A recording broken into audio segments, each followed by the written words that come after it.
వంటి మానవ స్వభావమే అయినప్పటికీ కూడా ఆయన ఏమన్నాడంటే, పో సాతానా, నీ సృష్టికర్తను మాత్రమే, నీ దేవుడైన యెహోవాను మాత్రమే నువ్వు ప్రేమించాలి, ఆయనకు మాత్రమే సాగిలపడాలని ఉంది, నీకు తెలియదా అని అన్నట్టు.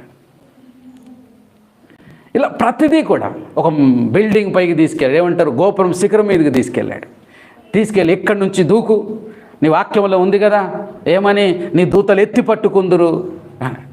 పో, నీ దేవుడిని యెహోవాను శోధింపబలదని వాక్యం కూడా ఉంది, పో ఇక్కడ నుంచి అంటాడు. అట్లా ఆ విధంగా 3 రకాలుగా శోధనలకు గురైనప్పటికీ కూడా ఎక్కడే కానీ పాపం చేయకుండా మనకు ఆదర్శంగా నిలబడ్డాడు ప్రభు. మానవ స్వభావమే నిజమే, మన మానవులమే, కానీ మన ఆ పాపములను కూడా జయించవచ్చు.